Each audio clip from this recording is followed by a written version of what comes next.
And of course, we're talking to Dr. Leonard Madu, and the topic is the narco states of West Africa. And of course, Dr.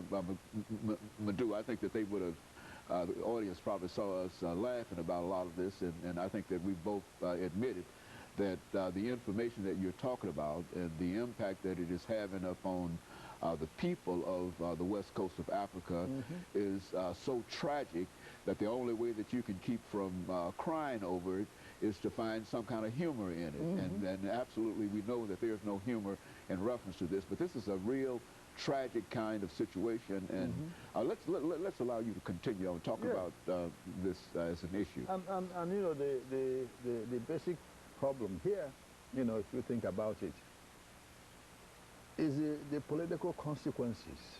Yeah, the political and economic consequences, you know, and it's not to joke about. When these cartels get entrenched in these countries, okay, they can influence the outcome of elections. We already have bad elections in Africa. Think about it. With the money they have, they can influence who becomes the president, who becomes the prime minister, okay?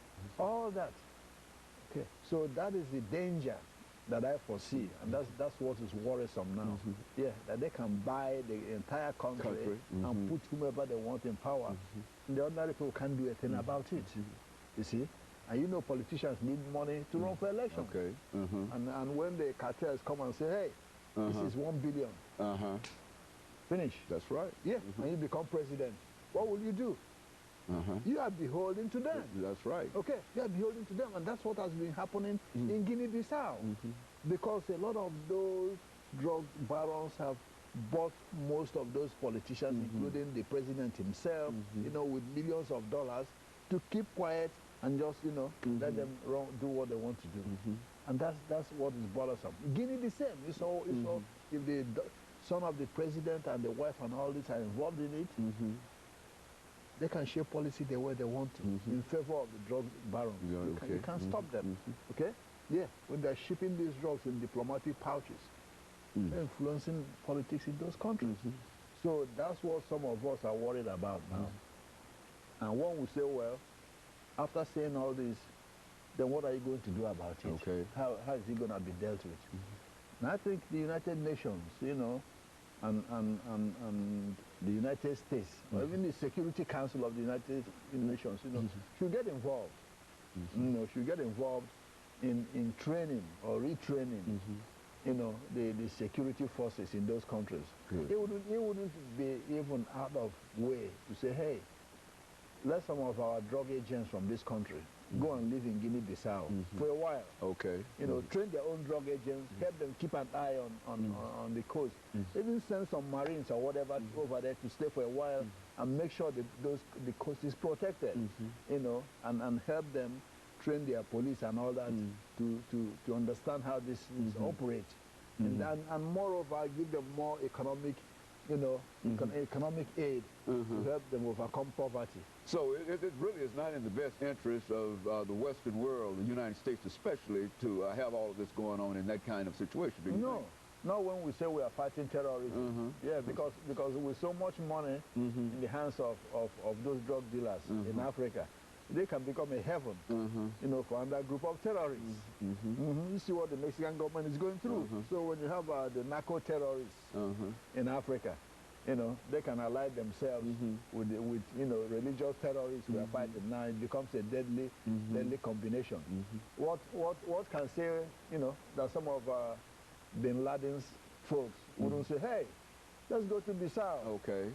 Yeah, this is free. And all it takes is money. All it takes is money. Yeah, let's go to Bissau and settle. You know, since the drug cartels can go there, we can go over there and live and plot terrorism activities against the United States.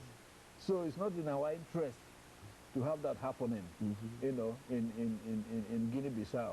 You have Senegal just next door, and Senegal is a good friend of the United States, a stable, democratic country. It can be destabilized. It can, very easily so. Exactly, by the drug cartels in Guinea-Bissau. You have Gambia, a small country just next door also. You know, it can be destabilized by what's happening in Guinea-Bissau. You know, you have Togo, all those countries on the West Coast that are at least relatively quiet now, they all can come under the influence of the drug cartels and become helpful for narco-terrorists. So that's the strategic implication there. So it's not something the United States or the Western European countries should ignore. Okay. You know? Yeah. And who can say that, hey, if they can use that as a source of transshipment to Europe, well, it can become a jumping ground, a jumping off ground for terrorists to go to Europe and from there to the United States.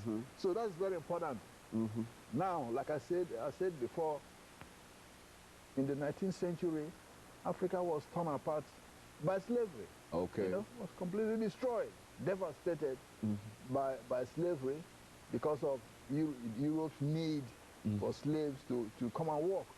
Now you have another type of slavery, you know, cocaine slavery. Okay. Yeah, you have the leaders of these countries, which is just as devastating. Exactly, which is just as devastating as the slave trade. The only difference is that people are not being dragged out from there now, but it's the same thing almost. Okay, you have the chiefs in Africa collaborating, colluding, you know, with the European nations to sell slaves.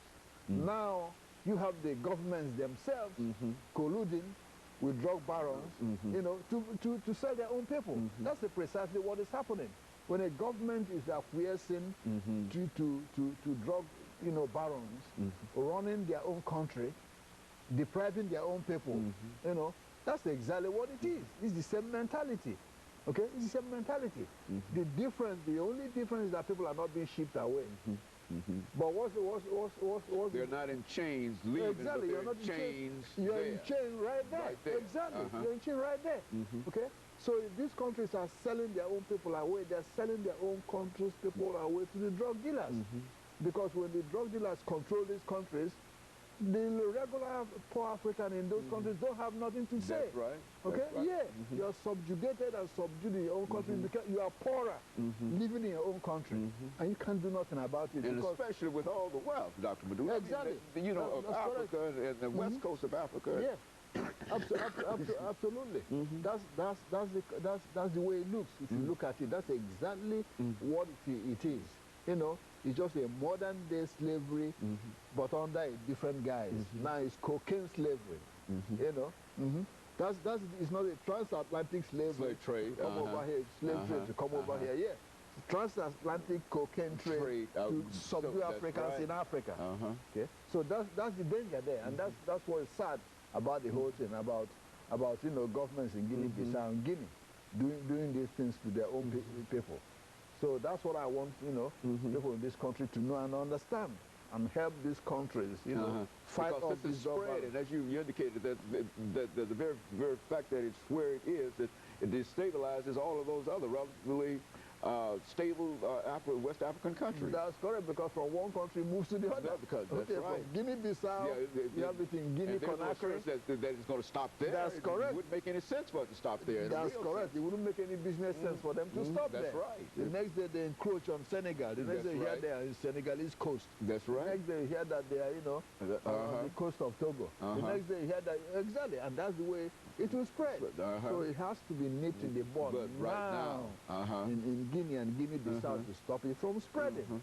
See, so that's very important. That's what I want people to understand. That the American government to act. That it has to act quick, because you just can't decide to stand around and watch it happen for the next several months or years, and then expect it to all of a sudden disappear. That's correct. and those countries where the governments are cooperating, you know, the International Criminal Court needs to look into it. Good. To see about prosecuting, you know, those officials who are collaborating with the drug dealers. I think that's one way to start. Right. Is have them indicted by the International Criminal Court, you know, and charged, you know, for crimes against humanity. Okay, and Dr. Madu, of course, we're at the end of this show for today, and let me again thank you for bringing by that information, as well as the earlier information that we talked about dealing with this same topic, and to know that at least this information is out now, which is to say that I was almost ignorant in terms of